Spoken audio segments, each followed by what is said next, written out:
Hello everyone. So here we are back with another video of social studies. So here we are having some important questions from rise of nationalism in Europe. Okay. So let's begin our today's class.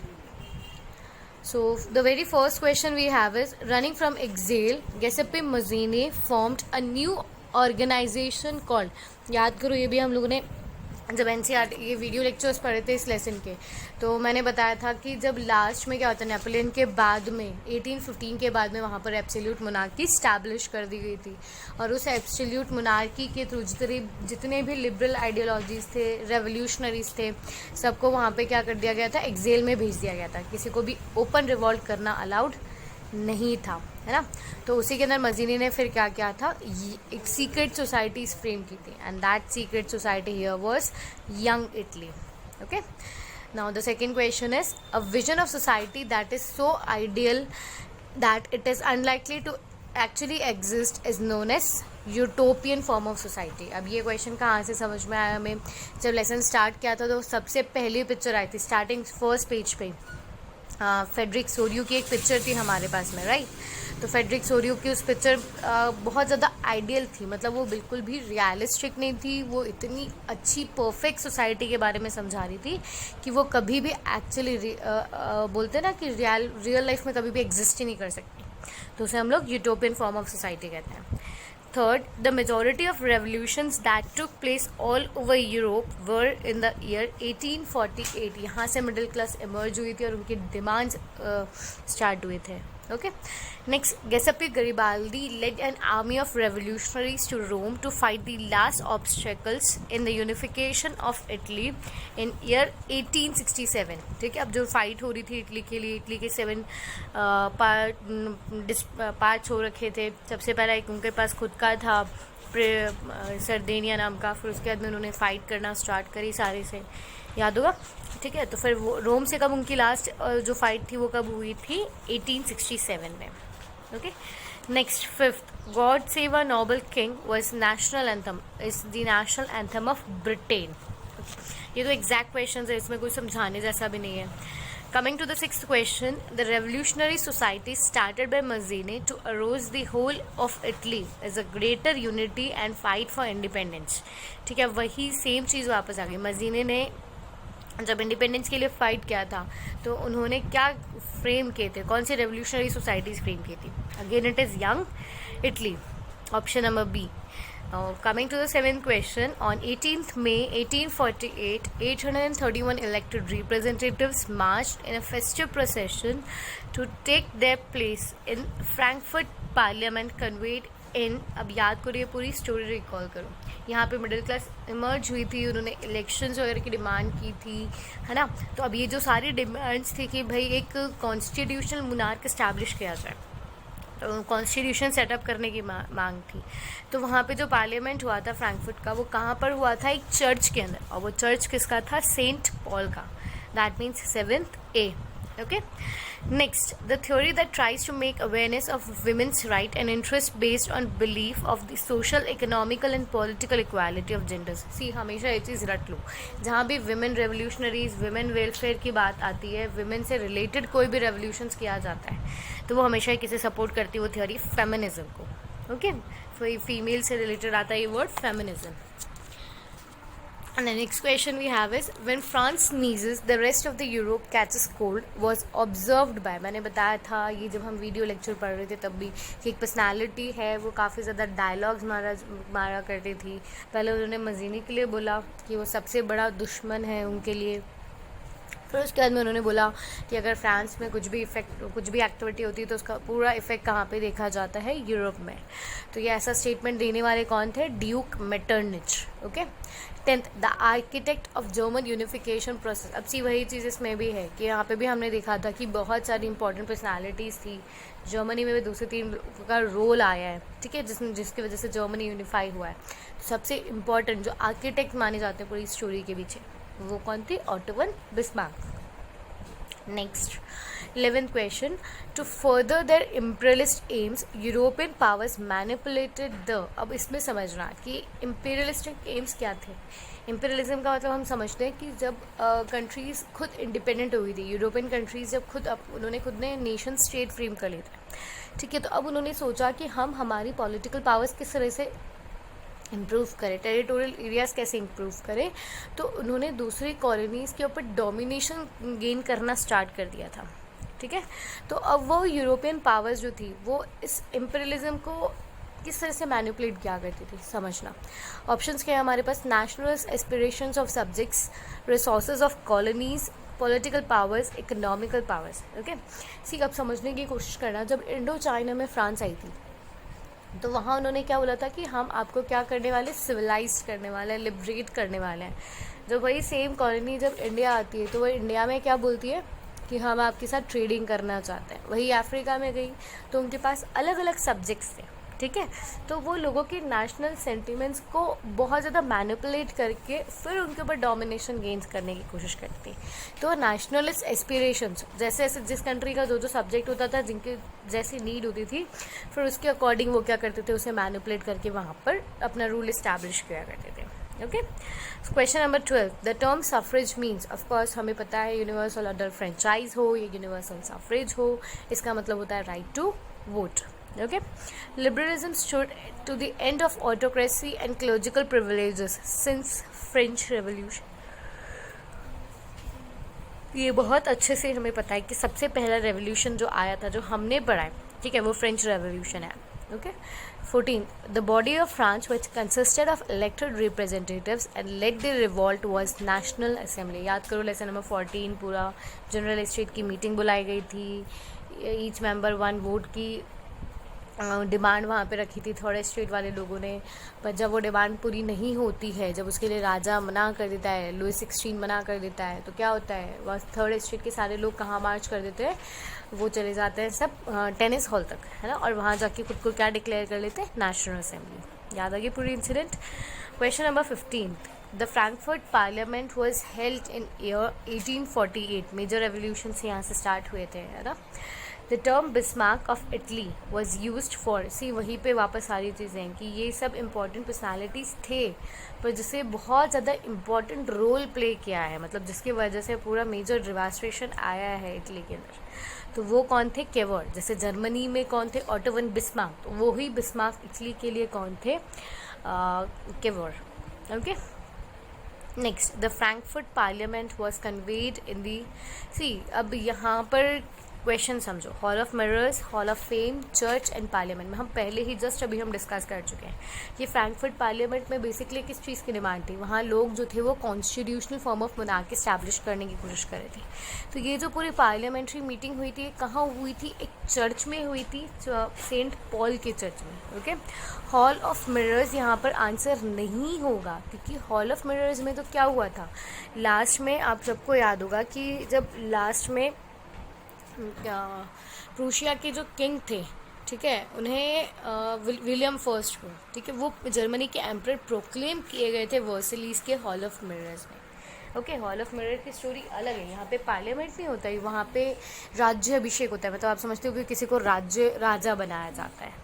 Okay, बस इतना समझ सकते हो आप यहाँ से कि Frankfurt parliament जो था वो एक चर्च था। नेक्स्ट हमारे पास है nationalism in Europe moved away from its association with democracy and revolution after 1848। आपको भी पता होगा, मतलब ये मेजर डिवास्टेशन रूल्स है, मतलब यहाँ पे चेंजेस वगैरह आ रहे 1848 के साथ में। Next is question number 19, the claim that the true German culture could be discovered among the common people was made by Johann Gottfried Herder. ठीक है, इन्होंने क्या था मेजर ये सारे जर्मन ट्रू कल्चर को क्लेम किया था। The English poet who has raised funds and fight against the Ottoman Turks for Greek was Lord Byron. इनकी स्टोरी भी हमें पूरी याद है कि ये मर गए थे बीच में between the war because of fever, है ना। 21st question, the growth of revolutionary nationalism in Europe sparked off a struggle for independence among the Greeks in in 1821, है ना। ग्रीक का जो सिविलाइजेशन जैसे इंडिपेंडेंट रेवोल्यूशन जहाँ से स्टार्ट हुआ था। Next, inspired by the events of French revolution, students and members of the educated middle class setup. अब उन्होंने उस टाइम पे, याद करो, फ्रेंच रेवोल्यूशन में जब एब्सोल्यूट मोनार्की थी तो उसको हटाने के लिए क्या आया था, मैक्सिमिलियन रॉबिस्पियर आए थे। मैक्सिमिलियन रॉबिस्पियर ने क्या किया हुआ था, कौन से पार्टी से थे, जैकोबिन्स क्लब फ्रेम किए थे, राइट। तो अब यहाँ पे भी किससे इंस्पिरेशन मिली होगी लोगों को, जैकोबिन्स क्लब से इंस्पिरेशन मिली होगी। Okay, Greece was recognised as an independent nation by the, मतलब ये तो क्वेश्चन याद होना चाहिए, याद करो। वीडियो लेक्चर के अंदर मैं इस टर्म को प्रोनाउंस करने में बहुत हेजिटेट करती थी, है ना। ट्रीटी ऑफ कॉन्स्टेंटिनोपल ऑफ 1832 इस ये आइडेंटिफाई करती है ग्रीस को as an independent nation. See, 24th question. During Greek struggle of independence, poet and artist loaded Greece as a cradle of course, Greek was a country in Europe, तो ये किसका civilization करेगी, European civilization करेगी। The Act of Union 1707 between England and Scotland, अब आपको भी याद है जब हम लोगों ने ग्रेट ब्रिटेन की स्टोरी पढ़ी थी, वहाँ 4 पार्ट्स पढ़े थे, ठीक है। जब इंग्लैंड और स्कॉटलैंड साथ में आ जाता है according to the Act of Union 1707, तो ये क्या बन गया था, यूके ऑफ ग्रेट ब्रिटेन बना था। Okay, the Napoleonic war begins in the year 1797। Okay, so here we have a homework for today कि नेपोलिक वॉर जो शुरू हुई थी वो तो मैंने आपको बता दिया कि वो 1797 थी से हुई थी, पर नेपोलियन की जो सबसे पहली वॉर जो हुई थी, या फिर 1797 के अंदर जो वॉर हुई थी वो कौन से किसके अगेंस्ट हुई थी, ठीक है, कौन सी प्लेस के अगेंस्ट हुई थी, वो ढूंढोगे अपनी एनसीईआरटीज़ में, और फिर वो 9th स्टैंडर्ड की बुक्स हो चाहे गूगल करो, कहीं से भी आपके पास जो भी सोर्सेज अवेलेबल हैं, ठीक है, उसका आंसर मुझे कमेंट सेक्शन में चाहिए। The Napoleonic wars began in 1797, but at which place, against which place it was. Okay, so moving ahead to the next question. Question number 27 we have is, the Prussian King William I was proclaimed the German Emperor in ceremony held at Versailles। वो जो hall of mirrors वाली story थी, ठीक है, वो कब हुई थी, जनवरी 1871 में हुई थी। ओके, नाउ 1789 जब हमारा फ्रेंच रेवोल्यूशन स्टार्ट होता है, ठीक है, was ruled by an absolute monarchy. Revolutions क्यों आते हैं, क्योंकि लोग उस एब्सोल्यूट मोनार्की को ही वहाँ से हटाना चाहते थे। Okay, a direct vote by which all the people of a region are asked to accept or reject a proposal, ये भी हमने डिस्कस किया था, ठीक है। ये अगर आप देखोगे तो आपको लाइक एनसीईआरटी टेक्स्ट में अलग से दिया हुआ है ये कीवर्ड्स के अंदर, क्या ये पेलिप्साइट। Okay, option number A is correct. उसके बाद में जो फ्रेंच फिलोसोफर थे Ernest Renan outlined his understanding of a nation, ये सोर्सेज में से क्वेश्चन है, understanding of a nation in a lecture given at university of Sorbonne, ठीक है। यहाँ पर ऑप्शन नंबर सी में इन्होंने अपना लेक्चर दिया था। Okay, now what we have here few is NTSC previous year questions, and these are very important. See, I've always told you before starting I should clear one thing very necessarily in front of you, that कि बहुत से ऐसे questions मिलेंगे जहाँ हमारे पास controversies होगी। Okay, but basically आप ये देखो कि हम खुद को प्रिपेयर किसके लिए कर रहे हैं, एनटीएससी के लिए कर रहे हैं, राइट। तो हमें उनका प्रोस्पेक्टस देखना पड़ेगा कि उनके अकॉर्डिंग और उनके गाइडलाइंस के अकॉर्डिंग उन्होंने किस बेटर अपॉर्चुनिटी को चूज़ किया है। ओके, बहुत सी बार आपको ऐसे क्वेश्चंस भी मिलेंगे जहाँ चारों ऑप्शन सिमिलर से लगेंगे या सही होंगे, पर हमें किसे चूज़ करना होता है, just the best opportunity available, right. तो उस रेफरेंस में एनटीएससी प्रीवियस ईयर के क्वेश्चंस में आपको कहीं एक दो क्वेश्चंस पे लाइक ऐसा आ जाएगा कि बिल्कुल नहीं मैम ये तो आप गलत बता रहे हो, ये क्वेश्चन तो हो ही नहीं सकता, इसका आंसर ये नहीं हो सकता। But what I cannot do, I have not published these NTSC papers. Okay, these are something affiliated by the NTSC publishers itself. So we need to follow the certain rules of theirs. Okay. The very first question here what we have is, who hosted Congress of Vienna? So Congress of Vienna याद करो जो dialogues दिया करते थे, है ना, Napoleon versus प्रेब वाला Congress of Vienna, वो किसने होस्ट की थी, ड्यूक मेटर्निच ने। Okay, next, which of the following state was ruled by an Italian princely house? ये भी जस्ट अभी मैंने इसी वीडियो के अंदर डिस्कस किया था। Italy was divided into 7 states, और उसमें से सबसे केवल एक अकेला जहाँ पे इटली का खुद का प्रिंसली हाउस रूल कर रहा था, that was only Sardinia. Okay, option number A is here correct. Third, find out the statement which does not cause to imperialism. Imperialism का रीज़न नहीं होगा। Prosperity of Asian Africa, weakness of Asian and African nations, need of raw material from Asia and Africa, growth agitation of in nationalist movement in Africa and Asian countries. ठीक है, अब मतलब clearly देखो कि अगर यहाँ पे हमारी कंट्री की अगर मैं बात करती हूँ तो अगर हमारे यहाँ पे एग्रीकल्चर प्रोड्यूस मतलब बिल्कुल ऑप्शन नंबर डी जो है हमें सबसे ज़्यादा फेवरेबल लग रहा है आंसर। क्यों लग रहा है? देखो कि अगर कंट्री के अंदर हमारी कंट्री के अंदर नेशनलिस्ट मूवमेंट बहुत ज़्यादा स्ट्रॉन्ग हो जाएंगे, ठीक है, तो अब लोगों के पास क्या होगा, मतलब एकदम सब तैयार बैठेंगे कि हमें इंडिपेंडेंस चाहिए, हम रिवॉल्ट करने के लिए, लड़ाई करने के लिए तैयार हैं। तो कोई भी नॉन नेशनलिस्टिक अगर मूवमेंट यहाँ पे होंगी तो उन्हें हम फटाफट से क्या करेंगे, हरा देंगे। ठीक है, तो that will not lead to imperialism in our country. Okay, question number 4, who amongst the following ruled over Sardinia Piedmont during the middle of the 19th century. अब वही चीज़ आ गई कि भाई किसने रूल किया था इनके ऊपर भी, तो इटालियन प्रिंसली हाउस था यहाँ पे, है ना, जो सर रिस्पॉन्सिबल भी माना गया था कि अब ये पूरे इटली को वापस से यूनिफाई करने वाले हैं। Next, who was Paul Bernard. अब पॉल बेनार्ड जो थे वो एक इकोनॉमिस्ट थे, याद कर लो इसे इंडो चाइना वाले चैप्टर से, फ्रेंच रेवोल्यूशन से इन्होंने इनकी जितनी भी थ्योरीज दी है वो केवल और केवल इकोनॉमिकल डेवलपमेंट पे दी है। इन्होंने हमेशा से इकोनॉमी के, चाहे हम लोग कॉलोनीज़ की इकोनॉमीज़ की बात करें, इन्होंने हमेशा बोला कि आप जितना ज़्यादा कॉलोनीज़ को डेवलप करोगे उतना ही ज़्यादा हमारा प्रॉफिट बढ़ेगा। ठीक है, तो अगर आप अपनी NCERTs देखोगे तो आपको यहाँ पे इनका नाम 10th स्टैंडर्ड वाली बुक में तो आपको इंडो चाइना में मिल जाएगा, फ्रेंच रेवोल्यूशन 9th वाले में भी मिल जाएगा इनका नाम।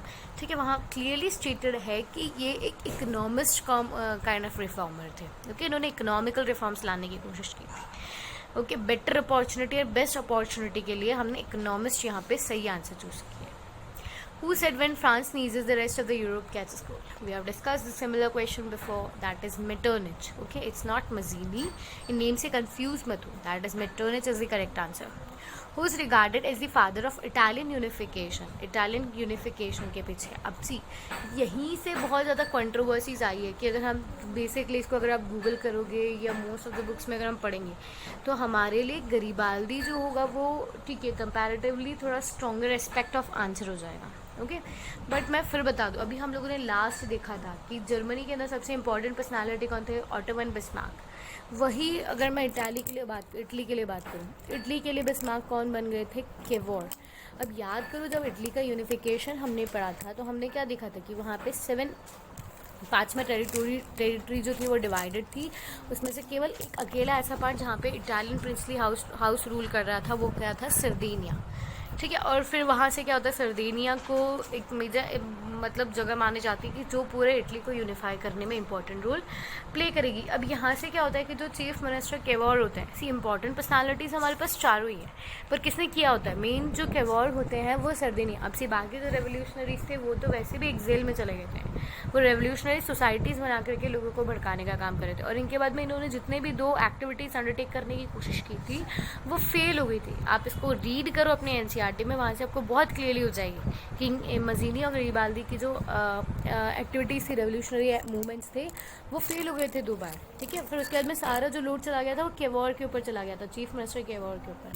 फिर उन्होंने क्या किया होता है कि चीफ मिनिस्टर ने, इनकी फ्रांस से काफ़ी अच्छी बनती थी, है ना, तो इन्होंने फ्रांस के साथ जो अलायंस फ्रेम किया था उससे फिर उन्होंने क्या किया था, दूसरी कंट्रीज़ पे प्लेसेस पे अटैक किया था, और फिर वहाँ से इन्होंने क्या करने की कोशिश की थी, पूरे इटली को यूनिफाई करने की कोशिश की थी। Okay, so what is the meaning of French this word, French word. तो अच्छा, पहले 7th का मैं आंसर क्लियर कर दूँ, ये केवोर होगा। ओके, इसमें कोई भी कंट्रोवर्सीज नहीं रेज होनी चाहिए। 8, what is the meaning of this French word la citizen. इसका मतलब होता है सिटिजन से, मतलब तो समझ में आता है ना, सिटीजन के लिए ही रेज होगा।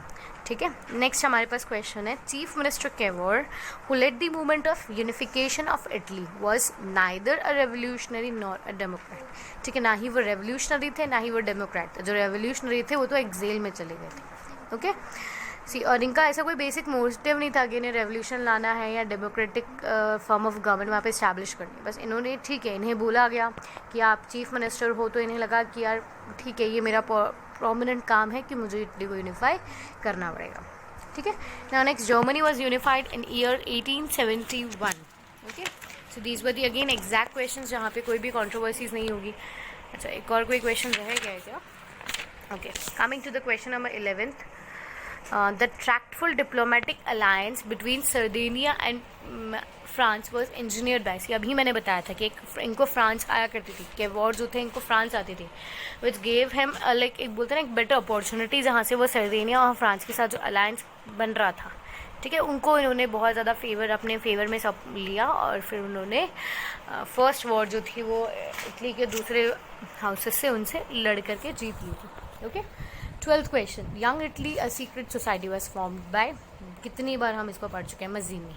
Okay, now this is match the following, broken chains मतलब बीइंग फ्रीड, फ्री होना, crown of oak leaves is again refer to as oak leaves, heroism के लिए आता है ये। ओके, ऑलिव ब्रांच अराउंड, तो इट मेक्स अब विलिंग टू मेक पीस। अब ये ओलिव के लिए तो हमेशा याद करो, मैंने तुम्हें यूएन के फ्लैग में भी बताया था कि यूएन के फ्लैग में 2 ऑलिव ब्रांचेस यूज़ किया जाता है। वो क्या इस्टेब्लिश करना चाहता है, पूरे वर्ल्ड में पीस इस्टेब्लिश करना चाहता है।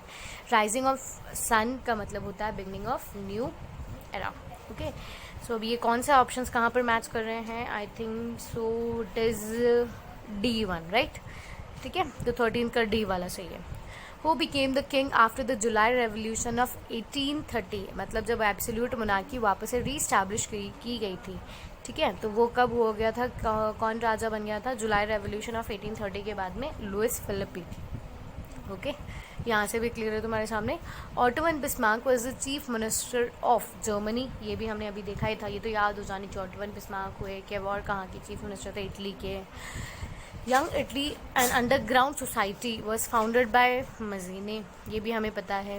Who hosted the Vienna congress, ये भी हम डिस्कस कर चुके हैं, ड्यूक मेटर्निच। उसके बाद में देखो which one of the following incidents happen first. पहले तो ये इंसिडेंट समझो कि इंसिडेंट्स कौन कौन से थे। कॉन्वोकेशन ऑफ स्टेट जनरल, जब वहाँ पे जनरल स्टेट की मीटिंग बुलाई गई थी, डिमांड हुई थी भाई स्टेट जनरल की मीटिंग बुलाओ। फिर उसके बाद में ओवरथ्रोन ऑफ जैकोबिन क्लब, ये भी फ्रेंच रेवोल्यूशन में से ही है। तो पहले मीटिंग बुलाई गई, फिर उन्होंने नेशनल असेंबली बनाई है, फिर उसके बाद में रॉबिस्पेयर आया, फिर उसके बाद में लोगों ने रॉबिस्पेयर को हटाया। तो ये तो बहुत पीछे का इंसिडेंट हो गया। Debates over socialism and Russia, Russian revolution तो फ्रेंच रेवोल्यूशन से काफ़ी लेट आया है, तो ये भी बात का है।